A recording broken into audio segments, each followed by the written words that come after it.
Coucou Floflo, Salut Shannon, ça va? ça va et toi? Bah écoute, ouais, en pleine forme. Trop content de te parler aujourd'hui. On va un petit peu Bah moi aussi. discuter quand même, mais d'une façon un peu différente. On s'est dit, je sais pas, on en a parlé cette semaine, mais ce serait cool un peu voilà, de partager finalement nos discussions, parce qu'on parle d'énormément de choses.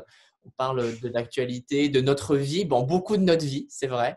Aussi, on parle un peu de ce qui se passe, on parle boulot avec Instinct d'écrire, même si c'est pas vraiment un boulot, mais on parle quand même de ça. Et puis même de ce qu'on a vu, c'est quand même intéressant. Et on s'est dit, bah, pourquoi pas le partager avec vous, mais ce sera nous, tous, nous, Shannon et moi, nous, tous les deux, certes, mais nous, avec vous qui nous écoutez aujourd'hui. Je ne sais pas si c'est très, très clair. Mais voilà, c'est un nouveau format qu'on aimerait tester avec Shannon qui s'appelle Entre nous. C'est pas mal entre nous, hein. Ouais, c'est pas mal, moi j'aime bien. Ça rappelle une chanson, on vous laisse deviner laquelle. On ne dira rien. Ne dis rien, Shannon, ne dis rien. On a eu la même rêve quand, quand on a trouvé le nom.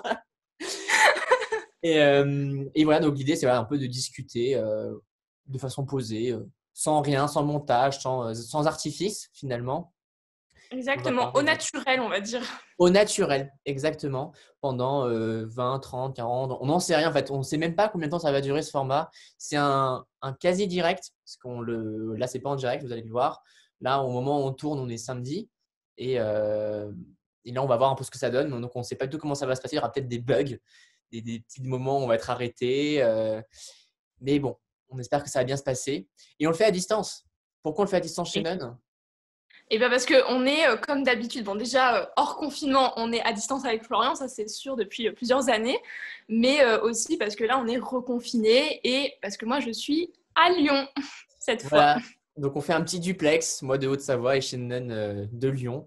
Et Bon bah, déjà, ouais. excuse-moi, mais déjà le premier confinement, t'étais déjà, enfin, t'étais pas à Bayonnais, enfin, Bayonnais c'est là d'où on vient, et du coup, t'étais à Nancy chez ta mère, moi j'étais chez mes parents à Bayonnais, et puis bah, là, moi je suis restée à Lyon.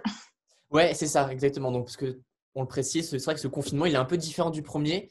Là, tout n'est pas fermé et tu fais quand même partie, il faut le dire, des étudiants qui ont encore cette chance de garder leur job. Parce que voilà, toi, C'est du bah, tutorat et les établissements sont encore ouverts.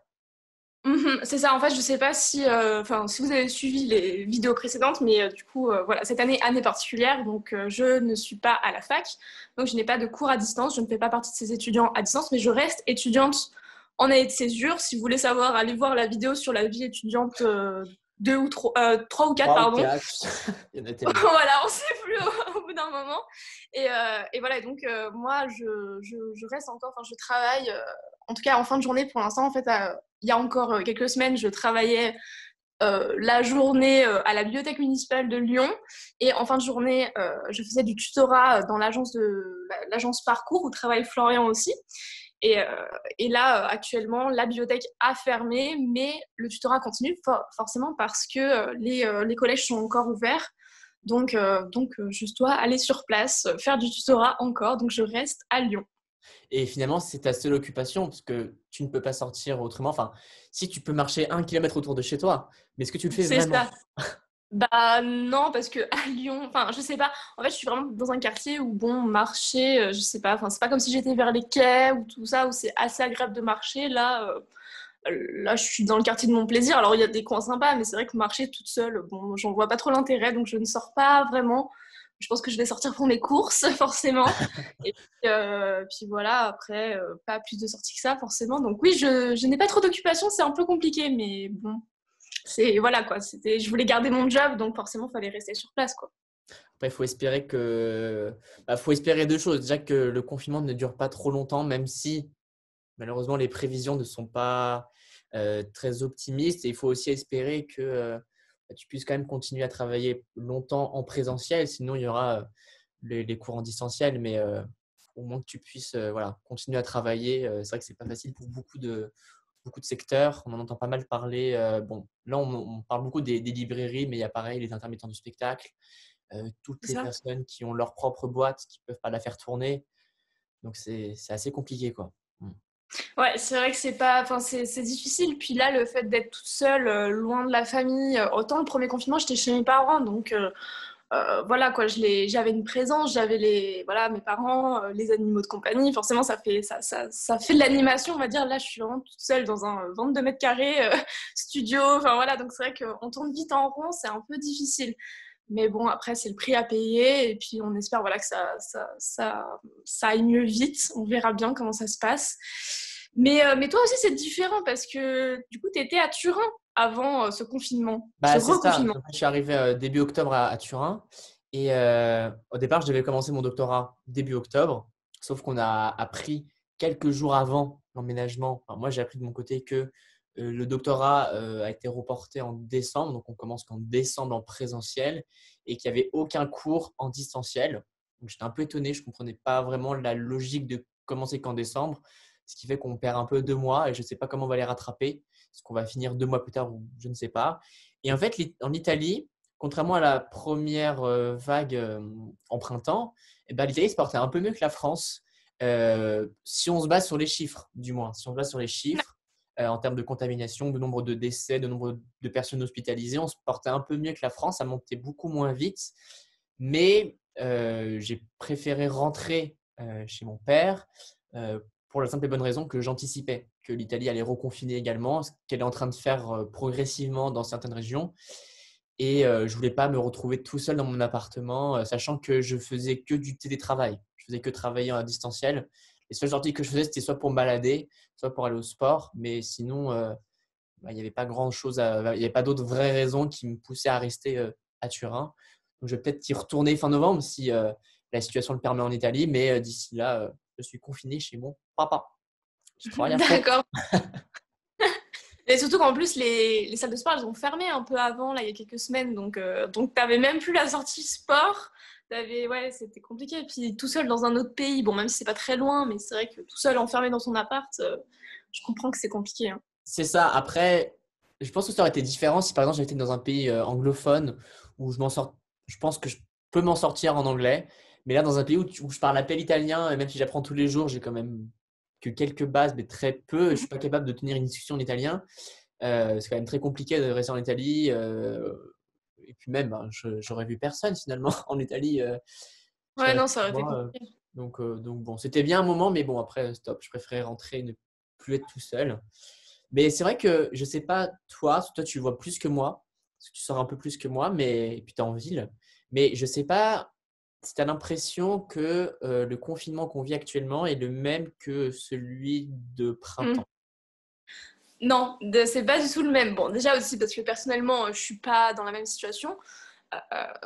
Premier confinement, je bossais mes cours, enfin, je travaillais mes cours à distance, donc, enfin, puis il y a eu les partiels, tout ça, donc c'était vraiment assez stressant par rapport à ce point-là. Et en fait, je sortais pas du tout, je crois que je suis vraiment sortie 2, 3 fois pendant le premier confinement, mais c'était juste pour histoire de balader les chiens. Enfin, vraiment, c'était pas du tout des sorties. Puis en fait, j'ai vite arrêté pour cause d'allergie au pollen. Vous savez comment ça a été compliqué pendant ce premier confinement. Ah ouais. Et là, je sors vraiment presque tous les jours, enfin en tout cas lundi, mardi, jeudi, vendredi. Et il y a du monde. Après, je n'ai pas de comparatif avec Lyon au printemps parce que j'y étais pas et je ne suis pas sortie à ce moment-là. Après, Mais à en croire ce qu'on peut voir aux infos, pardon, c'est que ça devait être vraiment vite, vu que tout était interrompu, comme un peu à Paris finalement. c'est ça, là, vraiment, alors ça fait bizarre parce que du coup, moi, je travaille dans un établissement qui est vers Bellecour, donc c'est quand même le centre de Lyon, où il y a la plupart du temps, il y a énormément de monde. Et c'est vrai qu'il y a quand même moins de monde. C'est-à-dire que dans les métros, quand tu sors, quand même, Bellecour, c'est beaucoup plus vide. Mais je trouve qu'il reste quand même du monde. Et ça m'a étonnée, surtout quand je suis sortie vers 15-16 heures, que j'arrive là-bas vers 15h30 à peu près. Je trouve quand même, enfin, il y a eu quelques jours où je me suis dit, ça m'a interpellée, je me suis dit, puis, enfin, ouais, c'est vrai qu'il y a du monde.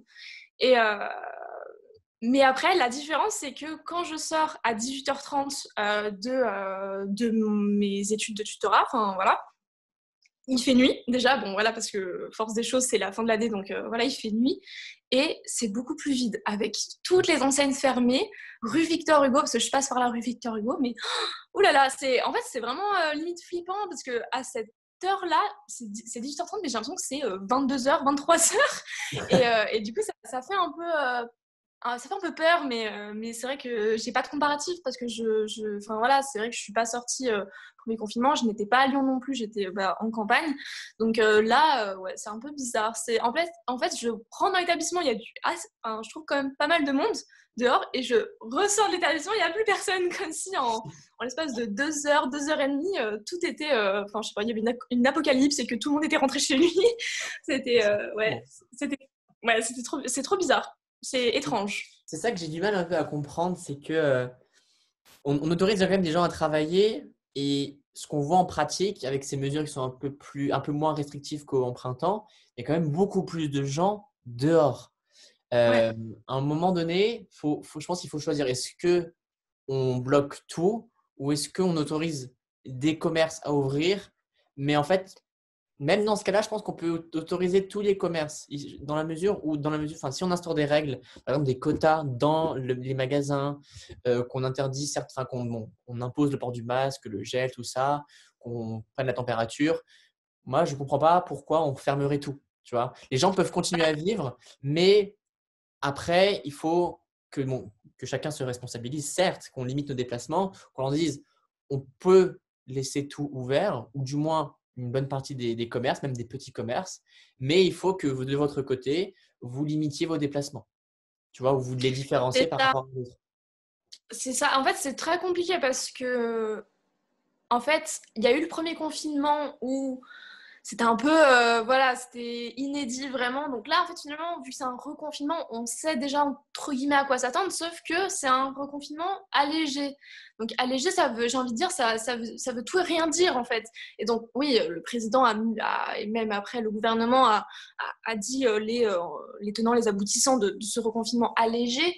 Mais parfois, moi, je suis peut-être un peu loin, mais c'est vrai que parfois, là, je sors et que je vois du monde, je me dis, mais est-ce que toutes ces personnes sont légitimes à sortir, en fait? Je sais pas si tu vois ce que je veux dire, mais Ouais, ouais, c'est ça. est-ce que vraiment, ils ont une bonne raison de sortir? Parce que, enfin, je sais pas, moi, je trouve ça, enfin, en fait, voilà, comme tu dis, c'est soit faut tout fermer, soit faut tout ouvrir, parce que on est tellement dans un entre-deux que forcément, c'est objet à débat et c'est objet à polémique et c'est objet à des plaintes, c'est ce que je comprends tout à fait, quoi, parce que on va ouvrir certains commerces, pas d'autres. Enfin, il n'y a plus d'égalité et ces personnes qui dépendent vraiment de ce confinement parce que la situation financière enfin, économique est très compliquée. Euh, Moi, je les comprends d'une certaine manière aussi. C'est très compliqué, mais après, moi, c'est vrai que je sais pas. Après, je sais pas si vraiment mon avis est entre guillemets fait sens. Enfin, je Ouais, c'est suis pas ça, c'est un médecin. peu un regard qu'on peut Ah, porter nous en tant que jeunes, c'est-à-dire qu'on nous prive de certaines choses. Déjà, bon, on ferme les facs, même si toi, tu n'es pas concerné cette année, c'est quand même une décision qui peut t'affecter. On ferme les facs, on autorise les cours à distance, mais qu'en même temps, on autorise des rassemblements dans les magasins, parce qu'il faut le dire, c'est quand même des rassemblements qui est autant de personnes. Dans les collèges, lycées, quand on voit certaines images, bien sûr, il faut toujours prendre avec du recul ces images et bien identifier que ce sont bien des images prises dans tel établissement tel jour, donc que l'image soit mise dans le contexte. Mais quand on voit des lycéens qui sont agglutinés devant des classes ou alors ensemble dans la cantine, mais pour autant qu'on interdise certains établissements, les salles de sport typiquement, moi j'ai du mal à comprendre les salles de sport, pourquoi elles sont fermées. Parce que ce sont des établissements qui respectent, même sur-respectent les règles sanitaires. Moi, là où j'allais, que ce soit en France ou même en Italie, déjà, il fallait se laver les mains, il fallait laver tous les poids qu'on utilisait. Il fallait donc porter le masque, ça c'est sûr. Mais il y avait un contrôle qui était très, très, très strict. Et malgré ça, non, mais et en plus, il n'y avait pas beaucoup de gens dans les salles de sport. Il y avait très c'est peu de ça. gens. On n'était jamais collés. Il y avait toujours 2 mètres de distance par rapport aux autres. Mais non, on ferme. Et du coup, on met à mal certains secteurs. Je sais pas, même les librairies. C'est pas comme s'il y avait 100 personnes qui allaient en même temps à la librairie à 15 heures, par exemple. Tu vois? C'est ça, et je pense même au cinéma. Moi qui vais souvent Oui, au cinéma, bon, bah, déjà, je suis beaucoup moins allée au cinéma. Pourquoi? Parce que l'offre de films est moindre, ce qui est une conséquence directe enfin, de cette période sanitaire, en fait, où beaucoup de films ont décidé de sortir directement sur des plateformes de streaming. Euh, mais les peu de fois où je suis allée au cinéma, il n'y avait pas grand monde. Il n'y avait pas grand monde, il y avait de la distanciation sociale, on portait le masque. Enfin, et j'ai envie de dire, j'avais pas forcément l'impression qu'on pouvait vraiment être contaminé dans ces endroits-là. Après, je sais pas. Je suis pas médecin, je sais pas, voilà, je peux pas savoir, mais et je trouvais que c'était quand même assez bien respecté. Comme je dis, il y avait peu de monde parce que forcément, enfin, les gens avaient soit peur, soit parce que bah, voilà, l'offre était pas très intéressante, ou enfin voilà. Donc, ouais, je sais pas. Aujourd'hui, on les ferme et ça va les mettre encore plus dans l'embarras. Ça va peut-être ruiner le marché, entre guillemets, du cinéma. Enfin, je sais pas, mais c'est très compliqué pour eux. Donc, c'est vrai que c'est compliqué. Je sais pas trop ouais, comment ça va D'autant se que, passer. apparemment, le secteur repartait quand même. À partir du mois C'est d'octobre, ça. il y avait des gros Il y a films eu qui sont sortis. C'est ça, bah, par exemple, Tenet qui est sorti, qui a fait un carton et qui du coup a fait vraiment venir du monde. Donc ouais, ça repartait et on referme. C'est vrai que c'est très compliqué, moi ça me fait mal au cœur pour eux. Et après, en même temps, je comprends aussi que voilà, faut penser à la santé. Et enfin, j'ai limite en fait l'impression qu'au bout d'un moment, faut choisir. J'ai l'impression d'être comme, enfin, je pense que c'est peut-être un préjugé, j'en sais rien, mais j'ai l'impression qu'on est obligé de choisir entre l'économie et la santé. Et je sais pas si, voilà, c'est compliqué. Mais après, même dans les écoles, voilà, comme tu le dis, les écoles, les collèges, les lycées, moi, pour être vraiment sur le terrain, je trouve que enfin, c'est très compliqué parce que ces collégiens qui ont 11, 12, 13, 14 ans, ils sont perdus. Moi, je le sens vraiment, ils sont perdus. Parce que pendant la journée, on va leur donner des consignes qui sont, par exemple, pas les mêmes que moi, je leur donne en étant tutrice à l'agence parcours. Parce que bah, pendant la journée, ils peuvent pas faire de distanciation sociale. Dans la classe, ils doivent se mettre à côté. Enfin, les tables sont toutes occupées. Les profs, ils utilisent le tableau. L'établissement où je suis, c'est un établissement où c'est des tableaux à craie encore. Et ben nous, on nous dit en fait, quand on arrive à 16h, 17h, qu'on commence les études, on nous dit vous touchez pas le tableau parce qu'on peut pas désinfecter les craies. On doit mettre les élèves le plus loin possible, ce qui est tout à fait légitime. Hein. Je le dis pas, enfin je dis pas que c'est pas légitime, mais je dis que c'est vraiment important. Sauf qu'en fait, en face de nous, on a des élèves qui en fait ne comprennent pas parce que bah il y a encore 5 minutes, c'était pas du tout le même fonctionnement. Et donc on bouscule d'un coup la journée. Forcément, ils sont perdus, quoi. Donc, c'est vrai que c'est très dur. Je pense que c'est très dur pour eux, même s'ils s'en rendent pas forcément compte.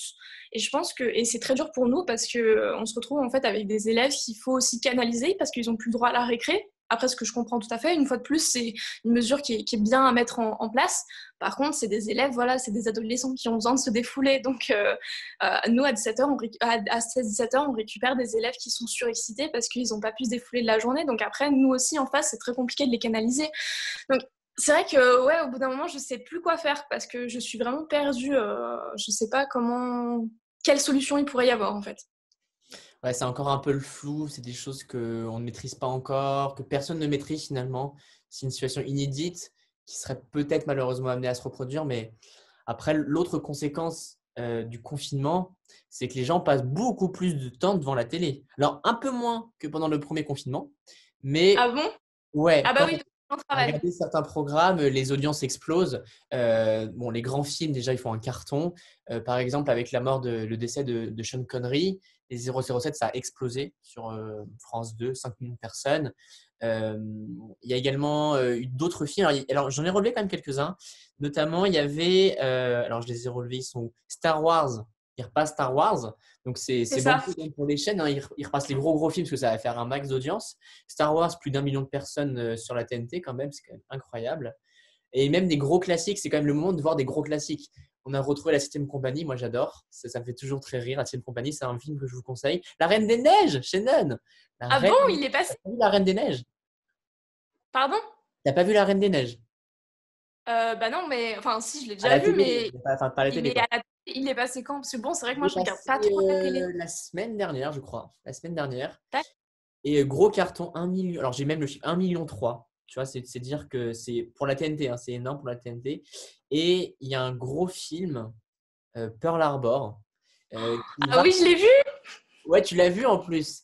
Oui, c'était dimanche dernier qu'il est passé.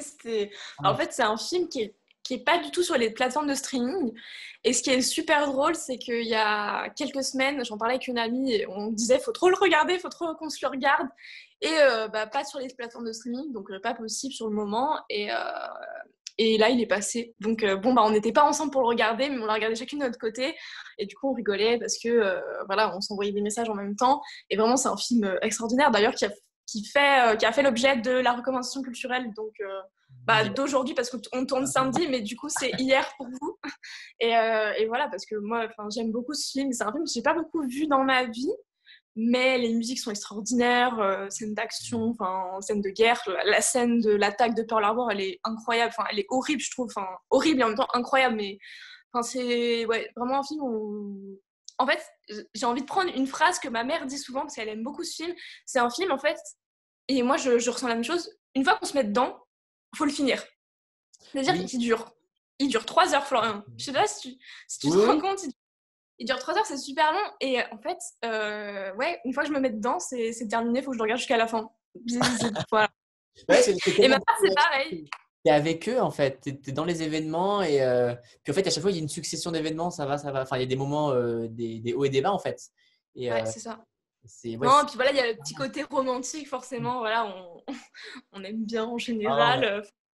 Et voilà, moi par contre, les musiques sont extraordinaires. J'adore. Bon, Hans Zimmer aussi, donc forcément, on applaudit. Mais ouais, et du coup, ouais, il est passé sur W9 la semaine dernière, dimanche dernier. Non, pareil, 1 million. Et normalement, il repasse sur W9 du coup demain, mais ce sera déjà passé normalement. Oui, en fait, il sera déjà diffusé au moment où on parle. Donc on espère que. Non, il sera en train vu qu'il dure 3 heures. Ouais, ce sera en train parce qu'il passe à 14h50. Mais bon, si vous voulez regarder la fin, non, n'arrêtez pas notre vidéo. La fin et puis allez voir Pearl Harbor après. C'est Voilà. très important. Est-ce que déjà tu arrives à te situer dans l'histoire un peu Pearl Harbor? C'est quand l'attaque de Pearl Harbor? C'est le 7 décembre.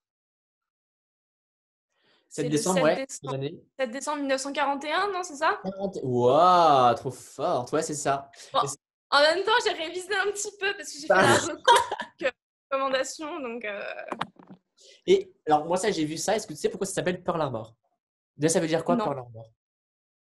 Pearl Harbor, Pearl, c'est la perle, non? Ouais. Et Harbor, je sais pas. C'est le pont de la perle. Harbor, c'est le pont. Harbor. On veut dire avec l'accent. Pearl Harbor. Je ne sais même pas si j'ai le bon accent. Et en fait, c'est un nom donc, qui existe depuis 200 ans déjà. Et pourquoi? Parce qu'en fait, avant, sur l'île, on cultivait des huîtres. Voilà, des perles, on cultivait des huîtres perlières même, pour être plus précis. D'où le nom D'accord. Pearl Harbor, mais c'est devenu une base navale par la suite. Et en fait, c'était un acte de provocation des Japonais en 1941 parce que, si on met dans le contexte de mes cours d'histoire, alors là, je n'ai pas vraiment révisé, donc si je me trompe, tu me dis, mais il me semble qu'en 1941, les États-Unis n'étaient pas encore vraiment rentrés en guerre. Non, pas du tout. Justement, justement, le film en parle que les États-Unis ne sont pas entrés en guerre encore.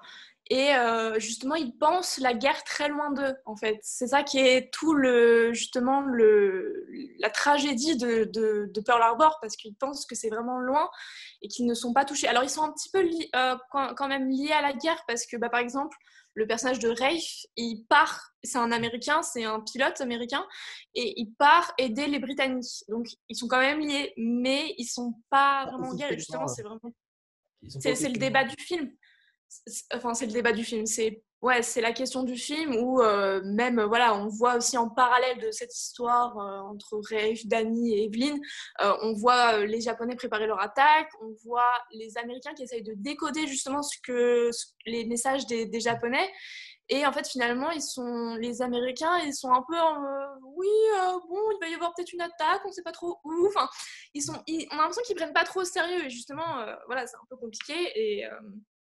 Et ouais, ça va être terrible en fait parce qu'ils s'y attendent pas. Je crois que c'était un dimanche matin ou un samedi matin. Enfin, c'était le week-end. Ils bossaient pas. On voit dans le film. Après, je sais pas si tout ça c'est vrai, hein, parce que je pense apparemment, que dans ce que je me rappelle, si. Ouais, c'est une histoire. Après, c'est un peu voilà, c'est romantisé, c'est dramatisé. Enfin, vu que c'est un film. Mais c'est vrai que par exemple, on voit que Evelyn, qui est une infirmière, ils sont dans l'infirmerie, enfin c'est pas l'infirmerie mais peut-être l'hôpital, je sais pas comment ils appellent ça, et en fait il y a des nouvelles recrues qui arrivent, des nouvelles infirmières qui arrivent, et finalement tu vois ils prennent pas ça au sérieux parce que celle qui forme les nouvelles infirmières, elle dit bon bah voilà, Pearl Harbor, il y a rien à faire de toute la journée, et finalement quand tu vois après tu arrives à l'attaque et que finalement toutes ces infirmières doivent prendre en charge les blessés, là, elles sont dépassées. Et en fait, c'est tellement ce revers, en fait, ce changement qui est brutal et qui est terrible, mais et ouais, c'est vraiment terrible. Enfin, vraiment, ouais, ça Non, fait c'est peur, hein. vrai. Et le bilan humain, d'ailleurs, il est incroyable. C'est plus de 2000 morts quand même. Plus de 1000 blessés, 2000 Ouais. morts. Et Je encore, crois qu'ils avaient parlé de 3000 dans le film, mais peut-être que ouais, en c'est fait, peut-être c'est exact. ça. Le truc, c'est qu'on n'a pas de chiffres vraiment. Ouais, c'est 2-3 000, c'est ça. On n'a pas vraiment beaucoup de chiffres parce qu'il y a peut-être des corps qui n'ont pas été retrouvés, qui n'ont pas été retrouvés. Bah, c'est ça parce que je sais pas si tu te souviens dans le film, mais enfin dans le film, bon, après ça s'est passé dans la réalité aussi, hein, mais ils ont coulé l'Arizona en fait, l'Arizona qui était un grand, je sais pas, Euh, j'ai envie de dire bateau, mais c'est pas le terme. c'est Mais pas et en fait, le porte-avions? Non, c'est pas un porte-avions. C'était, je sais plus ce que c'était. Mais oui, je c'était sais. un navire. Mais en tout cas, l'Arizona, ils l'ont coulé. Et en fait, le problème, c'est qu'il y avait des gens dans les cales, enfin, qui dormaient à l'époque. Enfin, enfin, voilà, c'était samedi ou À dimanche, l'époque. je sais Ouais, c'est plus. vrai qu'on dort plus maintenant, hein. Non, mais qui dormaient, enfin, à ce moment-là, voilà, c'était le matin, en fait, c'est très tôt, je crois, en plus. Donc, en fait, il y a des corps, en fait, enfin, des corps dont je pense que maintenant, je sais pas dans quel état ils sont, je suis désolée, c'est horrible. Mais à l'époque, voilà, enfin, en fait, moi, c'est une scène enfin, qui m'a, enfin, pas terrifiée, mais qui m'a traumatisée limite dans le film où, en fait, ils disent, il y a encore des gens qui tapent contre à travers, en fait, La tôle, le enfin, oui, la coque, quoi. la tôle, en fait, et qui essaye, et en fait, ils essaient de les sortir, et il y a cette scène, en fait, enfin, ce plan où on voit les mains en fait, il y a juste les mains qui peuvent passer, sauf qu'en fait, ils meurent noyés. Genre, c'est horrible, hein. Oula, on parle confinement, on parle Pearl Harbor, c'est pas du tout Ah là là, c'est des positif. trucs très, très gays en tout cas de ce dont on parle. Ah là là. Non, mais en tout cas, c'est vrai que c'est un film qu'il faut regarder parce que, bon, par l'aspect, par la gravité finalement de l'attaque, c'est quand même important de se souvenir de ces personnes, aussi de la violence de l'attaque japonaise qui a marqué ouais, le début, enfin, l'entrée en guerre des États-Unis vraiment. Et, et oui, ne serait-ce que pour rendre hommage. Et puis même, c'était très bien réalisé. Comme tu l'as dit, les musiques sont très belles. Il y a une belle histoire quand même, une histoire d'amitié aussi entre des frères. Je crois que c'est des frères, il me semble. Non, c'est des amis Non, des d'enfance. amis. Ouais. Mais comme ils sont comme des frères. Et justement, est-ce que vous êtes Team Danny ou Team Rafe? Moi, je suis Rafe. Hein, j'ai toujours été. Hein. De mes souvenirs, j'étais Rafe. Ouais. Bah, moi, je suis Team Danny, donc ça va pas le faire. On va On ne faire une spoil pas émission. la fin. Pardon? On ne spoil pas la fin. Non, non, non, surtout pas. On ne spoil rien du tout. On vous conseille de le regarder ou de regarder la fin d'ailleurs si vous nous écoutez maintenant et qu'il y a encore le film hein, dimanche après-midi.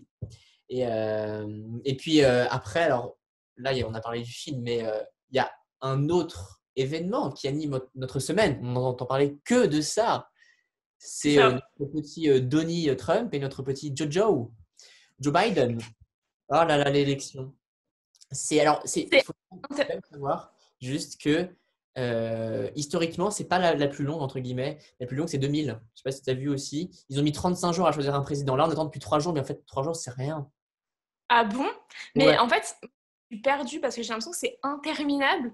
Et alors, je sais pas, mais si tu te souviens, mais il y a 4 ans, pour Clinton, Trump, j'avais l'impression que c'était beaucoup moins. C'était beaucoup plus rapide. Oui, Euh, dans la nuit, ça a été décidé en fait. Dans la nuit, on savait déjà qui était président. ouais, c'est ça, parce que vraiment, j'ai ce souvenir, parce que finalement, moi, j'ai 21 ans, donc il y a 4 ans, c'était Enfin, 4 ans, même 5 ans, du coup. Enfin, non, pas 5 ans, 4 ans. Que ouais, les États-Unis, comme après la France, c'est devenu vraiment mes premières élections où je m'intéressais, en fait. J'avais un intérêt un peu politique. Euh, du coup, c'est la seule que je me souviens, dont je me souviens. Donc, ouais, j'ai l'impression que c'était beaucoup plus rapide. Et là, j'ai l'impression que c'est interminable et on est tenu en haleine devant les résultats. Ah, tel État est passé en bleu, non, il est passé en rouge, non, il repasse en bleu. Non, c'est vraiment Ouais, c'est vrai qu'on interminable. n'y comprend rien en fait. On se dit, bah, après, il y a plusieurs choses. C'est que si ça prend beaucoup de temps, c'est à cause des votes par correspondance qui ont explosé cette année. Je crois qu'on est à plus de 100 millions de votes par correspondance, ce qui est ou de votes par anticipation, ce qu'il y a les deux. Tu peux voter par correspondance et voter par anticipation. Certains États en fait ont ouvert les bureaux de vote bien avant. Il y a des États, alors je me rappelle plus exactement lesquels, mais ils ont ouvert en septembre pour novembre. Donc là, qu'on a déjà voté. Donc il y avait déjà près de la moitié qui avait déjà voté. Et du Mais coup, je bah, pense ça prend du que, temps. excuse-moi, mais je pense que, est-ce que c'est pas dû justement à la situation sanitaire, le fait d'avoir une explosion des votes par correspondance, des votes par anticipation? Alors, je pense qu'il y a donc ça, c'est lié aussi à la situation sanitaire, mais pas que. C'est aussi, je pense, au vu de l'enjeu de l'élection et des deux côtés. C'est-à-dire que certains sympathisants de Trump vont dire, OK, il faut quand même qu'on vote parce que on voit que Joe Biden, dans les sondages, il est en tête et il est très populaire, donc il faut quand même qu'on vote pour donner nos voix à Donald Trump. Et d'un autre côté, pour Biden, bah, c'est peut-être en réaction à ça, c'est de dire, OK, donc on anticipe que les pro-Trump, ils vont voter à fond en masse, ils vont limite convertir des gens, je ne sais pas si on peut aller jusque-là, mais vont convaincre un maximum de gens d'aller voter ou convaincre des indécis d'y aller. Et du coup, il faut que nous aussi, on aille voter. Après, ce qu'on voit quand même en pratique, c'est que les personnes qui votent pour Trump, c'est les personnes qui vivent dans les zones rurales. Si tu vois la carte pour le moment qui n'est pas… Alors, au moment où on parle samedi, on ne sait pas encore qui est le président. D'ailleurs, on ne le saura peut-être pas non plus le dimanche 6. Mais sur la carte provisoire, Dis-moi vite. ouais, et il y a une zone rouge qui est au centre du pays. Donc, ceux qui ont voté en majorité pour Trump, bah, c'est des zones rurales.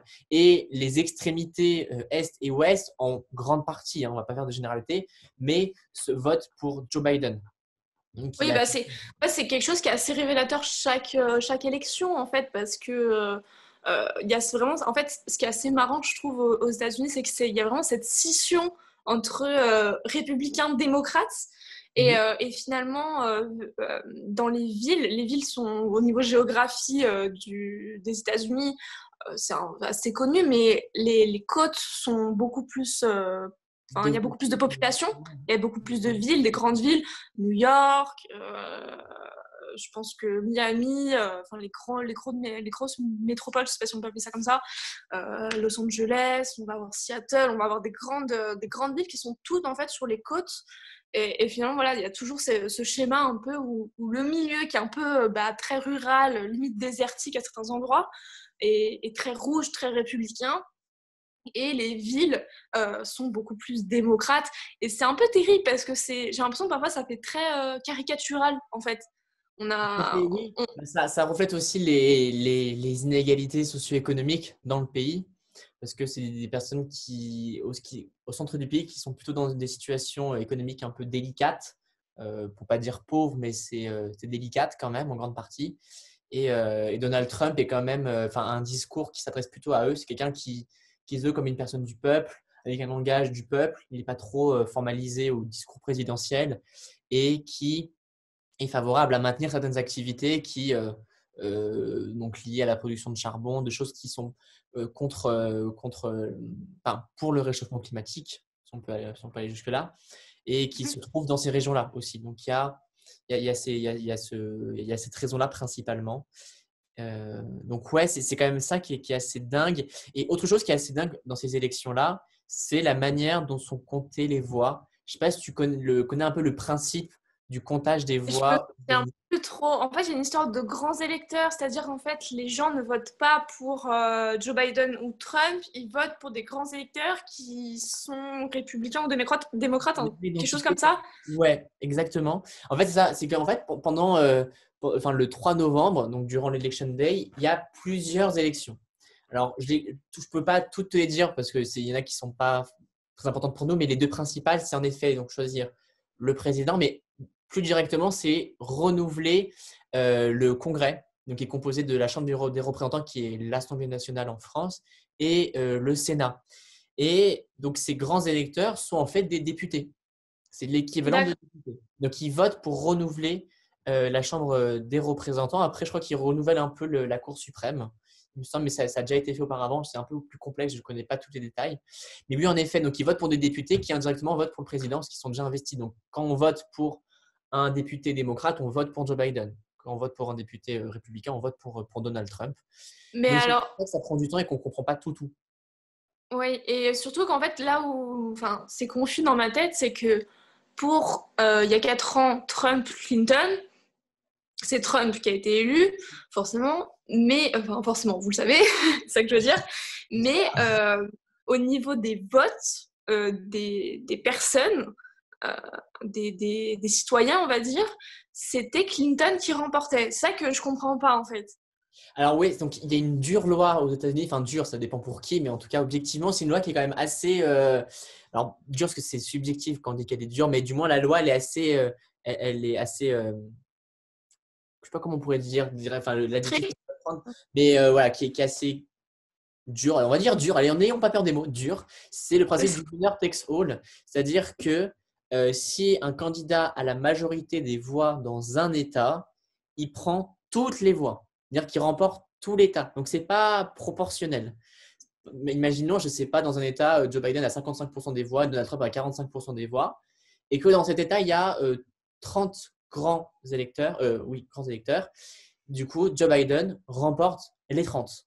Il ne remporte pas les 16 et Trump en remporte 14. Non, c'est tous les grands électeurs vont pour Joe Biden. Et c'est pour ça qu'en 2016, c'est ce que tu as dit, c'est qu'en termes de vote, c'était Clinton qui était en tête. Et ce n'était pas du tout Donald Trump. Mais la règle fait que ce n'est pas comme ça. Donc en 2016, ça a fait les affaires de Donald Trump.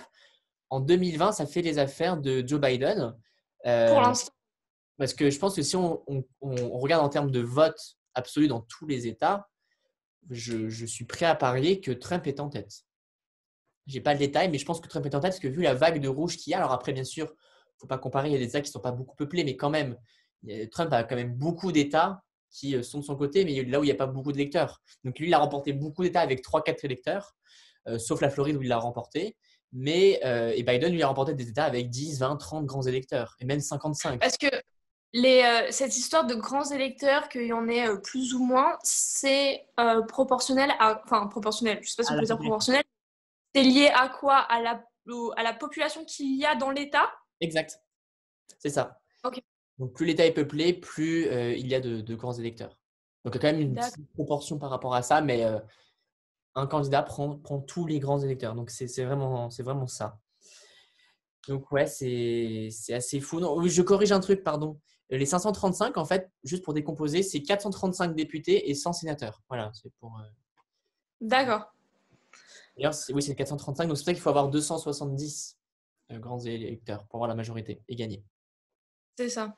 Et Mais du là, coup, là, on va dire que actuellement, samedi 7 novembre, Joe Biden est approche des 270. il approche des 270, il est à 264, quoique au moment où on fait la vidéo, en Géorgie, ils sont en train de recompter tous les votes. Ça a été demandé, donc ils sont en train de tout recompter. Donc, je ne sais plus, je crois qu'il y avait 11 ou 12 grands électeurs, donc il faut en enlever 11 ou 12. Parce que c'était apparemment très serré. Dans certains États, c'est très serré, hein, ça joue à quelques centaines de votes, ce qui n'est pas beaucoup pour un Ouais, État de j'imagine. 400 millions d'habitants, quasiment. Donc, ouais, ça, c'est vraiment le. Ça nous tient en haleine, cette histoire. On a hâte de savoir. Ouais. On Est-ce aura, on que aura, on Trump. aura la réponse mi-décembre, parce que quoi qu'il arrive, il faut qu'il y ait un président mi-décembre. Donc, Donald Trump a engagé des procédures judiciaires parce qu'il n'est pas content. Mais il faut que la décision soit rendue 7 jours avant l'investiture. Enfin, non, c'est pas l'investiture, c'est le 20 janvier, mais la décision finale, la nomination finale, c'est mi-décembre. C'est le 12 ou 15 décembre, je ne sais plus exactement. Et c'est mi-décembre. Et là, on saura qui est notre président. Donc, Pas notre président, Florian. On n'est pas aux États-Unis. le président, oui, pardon, je me crois, parce qu'on est tellement plongé dans les States que je m'y crois. Même si là, j'aimerais pas Et- y être en ce moment. Mais Non, non, non. Non, c'est pas notre président, c'est leur président. Hein, mais c'est vrai que oui, après, ça, comme Donald Trump l'a montré, ça peut avoir des impacts sur nous aussi, hein, clairement. Que ce soit au niveau écologie, enfin, ouais, ça peut être oui, tout assez ce qui est compliqué. défense, oui, économie aussi, tout simplement. Le fait que Trump ait un peu fermé ses frontières pour favoriser les États-Unis, bah, ça nous a affecté. Le fait qu'il surtaxe certains produits français, ça nous affecte également.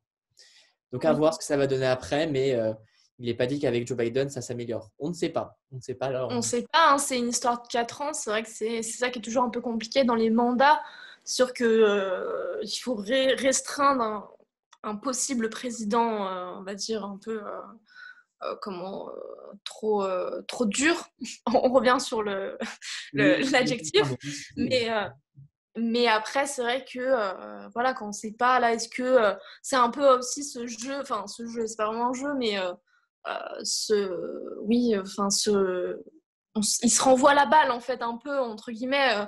Là, ils étaient 4 ans républicains. Est-ce que là, ça va être 4 ans démocrates? Peut-être qu'au bout de 4 ans, des gens ne seront pas contents. Du coup, ils vont plus voter pour les républicains. Donc peut-être que dans 4 ans, ce sera de nouveau un président républicain. On ne sait pas, c'est un peu comme en France où gauche, droite, et puis après, voilà quoi, c'est arrivé centre. Bon, voilà. Ouais, mais là, on ne sait pas trop, c'est centre droit, je pense. Oui, un petit peu plus, ouais, hein, c'est ce que j'ai entendu dire. En tout cas, on verra hein, après, d'ici là. Peut-être que dans une semaine, justement, on reparlera de le gagnant des élections américaines. Très certainement, parce que je pense que cette semaine, ça va encore bombarder dans les chaînes d'infos et on va entendre parler que de ça. Le reste, ça n'existe pas, mais en tout cas, on va entendre parler que de ça cette semaine et on en parlera la semaine prochaine parce que waouh, fin de notre premier numéro d'entre nous. Hein, je pense qu'on peut s'arrêter là parce que là, on a fait une bonne fin, Shannon. Et est-ce que tu veux faire le mot de la fin, Shannon?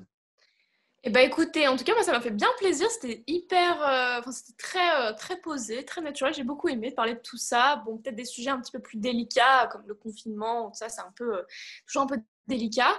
En tout cas, n'hésitez pas à dire votre avis, comment ça se passe pour vous, le confinement, le reconfinement. Est-ce que c'est dur? Est-ce que c'est moins dur? Est-ce que vous vous sentez reconfiné ou pas?